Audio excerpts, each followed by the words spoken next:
some muscles are just cooler than other muscles, and that's just a fact of life. I mean, look at this muscle right here. This is called the serratus anterior, and just look at it. It's all jagged or, well, serrated. I mean, that was a very intentional name, and it just looks awesome. In fact, I'm going to actually scroll down here, and I want to show you what it looks like in the real body. We'll come back to those other images, but you can see this jagged appearance on the muscle itself. And so if you ever see someone who's just very fit, right, you might even see this, well, you definitely see this in a bodybuilder, it just has a really cool looking appearance, right? To have that really shredded and defined serratus anterior is almost like a badge of honor because it is just so characteristic.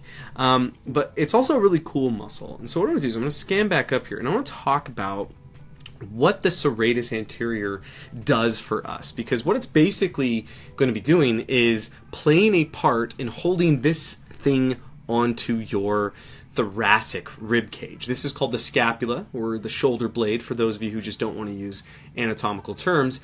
And the serratus anterior belongs to a muscle group called the scapular sling. You can basically think of it as a whole series of muscles that are suspending the scapula, keeping it attached to your thoracic rib cage. I mean, this is kind of strange, but your scapula doesn't actually form a joint with your rib cage. Like when I say a joint, I mean a joint, there's basically three ways you can classify a joint, right? It could either be made of cartilage, it's like it's two bones connected by cartilage, or it's two bones connected by connective tissue, say like a ligament, for example.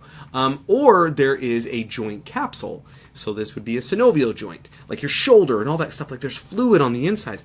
The scapula has none of that. It is literally just a bone suspended in muscle, just moving around your rib cage. And so you have a whole series of muscles doing that, and the serratus anterior is one of them. And so what we're going to do is we're going to kind of just trace this muscle's attachment sites and figure out what it does and why that is actually useful for use. So, I mean, from this lateral view, while it's really cool to see, we also can't really see where it's attaching on the scapula here, but you can see this is the glenoid cavity, or the glenoid fossa. This is where this bone right here, called the humerus, would actually be plugging into, forming the shoulder joint. So you're looking at this from a lateral view. But I'm going to go ahead and scan down here. By the way, just so you know, we're looking and utilizing a 100% free article here on KenHub. We're going to go ahead and leave a link down in the description below. Feel free to follow along. You can see that pretty much everything I'm going to be talking about is going to be here, plus more actually.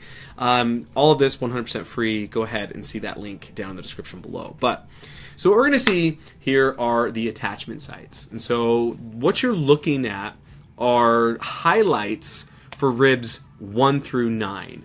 I think it's 9. The reason why I say I think, let's actually count this, and then I'll tell you why I think. You're like, this isn't good if he says think. 1, 2, 3, 4, 5, 6, 7, 8, 9. Yes.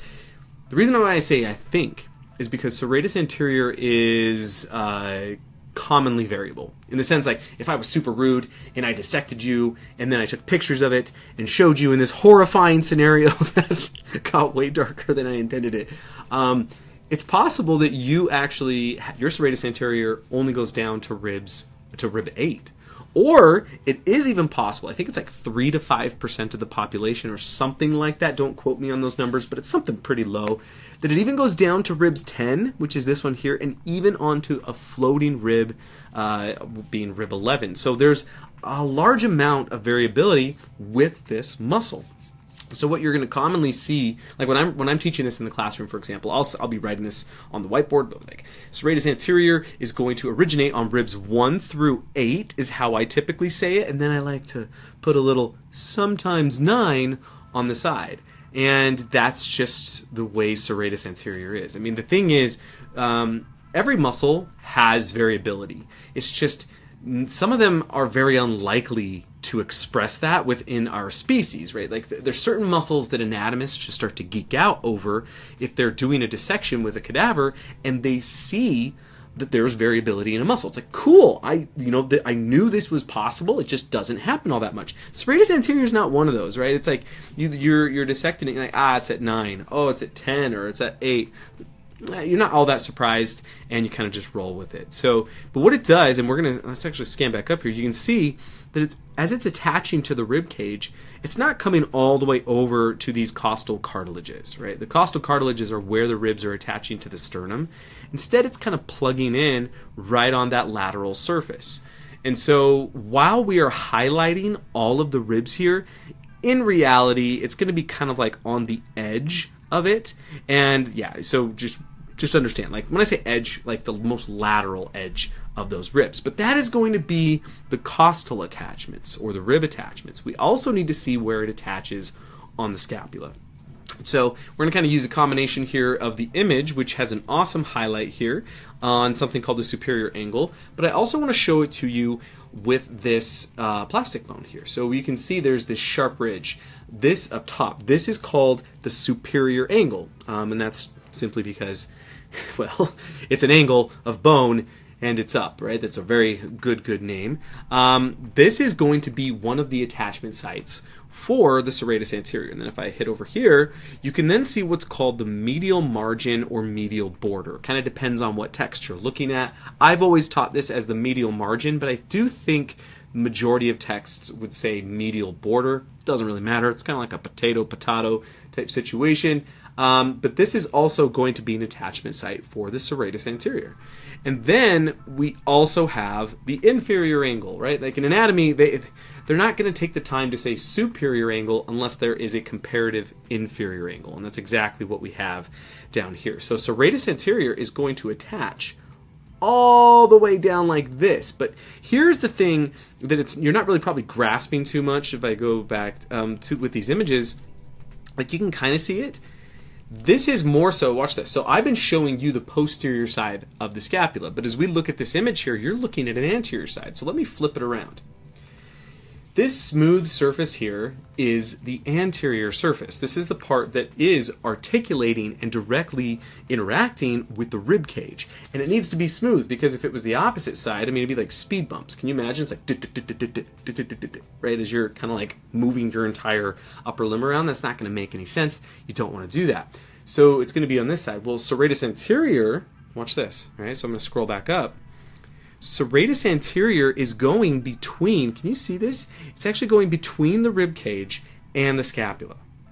So the scapula, so basically what I'm trying to get at here is that not only is serratus anterior attaching at the superior angle, medial border, and the inferior angle, it's in reality, it's doing it on this anterior surface, because that is what it's plugging into. It's kind of out of view on this because you're seeing the lateral side, but it's going to swing over and it's going to articulate with it there. But here's another thing that not a lot of people understand is there's a muscle that's also directly on this flat surface here. This is called the subscapular fossa. And there is a rotator cuff muscle that attaches here called the subscapularis, right? So what happens is subscapularis would be right here on the physical subscapular fossa, and then serratus anterior would come over and like attach. I'm trying to do this. It attach like this. So basically you have like this sandwich of sorts, right? Like the subscapularis is sandwiched between the serratus anterior and the actual scapula. And so they're interacting with each other, which is just an interesting relationship that the subscapularis and serratus anterior have. Again, not really important to understand that in terms of just understanding serratus anterior, but it is kind of interesting to see how that works. Now, what I want to do is I want to kind of try and use our mind's eye and try and picture what would happen if this scapula, or to the scapula, I should say, if the serratus anterior were to contract, because you can see its fiber orientation here, right? This is always the mindset you want to get in when you are trying to figure out what a muscle does. Look, I'm going to tell you a secret. Right? Don't tell anybody. This is between you and me. There are several muscles I still could not tell you what they do unless I see them. Or at least, maybe, okay, I would struggle a little bit. Like if you just found me on the street, like in some random situation, you grab my shoulder, you're like, Justin, what does, I don't even know, X, Y, or Z muscle do? I might just be like, I couldn't tell you. Can you show me a picture? That's because there's a lot of muscles out there, and there's only so much space in the brain. My point here is, though, if you can actually just look at it, that's enough information to determine what a muscle is doing. So if we look at its fiber orientation coming across, you can see that the direction of pull is going to be like this. But what you'll also notice then is there is a different direction of pull if we are on these inferior fibers versus the superior fibers. And that's because the serratus anterior can actually be divided into three parts. You have this superior part, you have the middle part, and then you have the inferior part. And to probably no surprise, that's going to correspond to, or attach, I should say, to directly to these different attachment sites. So for example, the superior part of the serratus anterior is going to attach to that superior angle. That makes sense. Medial or middle part is going to attach to the medial border, and then the inferior part is going to attach to that inferior angle. And so this is going to create nuance in the muscle contraction. Now, the nerve that goes to this is a nerve called the long thoracic. I think we have pretty sure. You can't see it there, but you can see some other nerves and plexuses. By the way, I just love looking at cadaveric images. It just kind of puts it all together, so you can kind of by the way, you're looking at. Aha! Subscapularis! So, sorry, I just got excited. Because this explains exactly what I was trying to show you. The subscapularis is going to be right here. You can see serratus anterior, and so they're directly articulating with each other. But cadaveric images just kind of put it all together. You can see the axillary artery. You can see pectoralis major, which has been reflected up. That is an important thing to understand. Like, if you want to see where the serratus anterior attaches on the rib cage, you do have to cut away the pectoralis major because it slides underneath. But you also could just lift the arm and you would see it because this is a superficial muscle, right? So these fibers right here are superficial in terms of musculature. But yes, all right. So I'm going to click on this little icon here, which is one thing I love about our articles and looking at our atlas images. You can always just increase their size.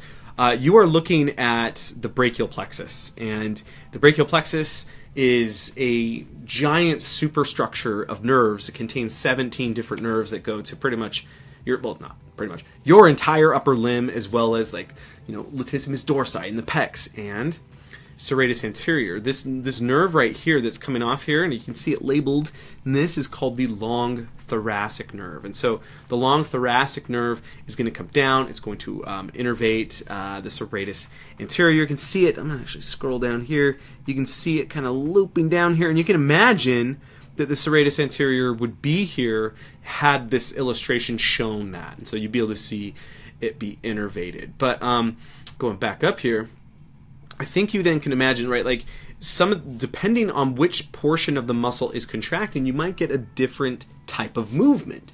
So, that's what we've got to do, is kind of like ask ourselves, what is possible with these different portions of the muscle contracting? Now, I want to also be very clear, though, this muscle doesn't have a lot of nuance to it, in the sense that, so for example, trapezius, right? Trapezius is a massive muscle that is going to be on your back. Now, that muscle can do opposing actions. It can pull you, it can shrug your shoulders, it can depress your scapula. There's a lot that it can do. Serratus anterior doesn't have that much leeway. A lot of times with muscles, you're kind of in this all or nothing situation. It's like the nerve fires, and so the muscle contracts. But there still could be a little bit of nuance here and there. And so serratus anterior has some. But let's kind of think about it like this. So we see the direction of pull for these fibers like this, like that. You can kind of see that it's basically these right here are going to all have a similar direction of pull. This one's coming at a slightly different angle, but you can still see a very similar type and direction of pull. Then with these ones, it's where you're starting to get that's also a similar style or direction of pull. And then when you get to these lower fibers, it definitely is going to look different. So when you add these up, these upper, right, the superior part as well as the middle part, what they're going to do is like this anterolateral pull. So it's kind of like, so again, if this is the scapula, put it like this. Let's see if I can do this. I don't know how well this is going to come across. As my serratus anterior contracts, it's going to help pull the scapula this way. It's kind of like you're hugging someone. I want you to do this right now, right? Like if I'm on your phone right now, just kind of put it somewhere, and I want you to go like this. Or it's kind of like you're doing this really, like a really passionate hug. You're just kind of holding on to them. You can feel your scapulae coming around. We call this action protraction or abduction of the scapula. And basically, so like here, I'll show you. Let's imagine that this humerus is your vertebral column. And then obviously this is going to be the scapula. So this is the medial border, which means it's going to be pretty close here.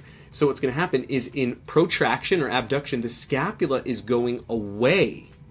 It's going away from the actual vertebral column or your spine.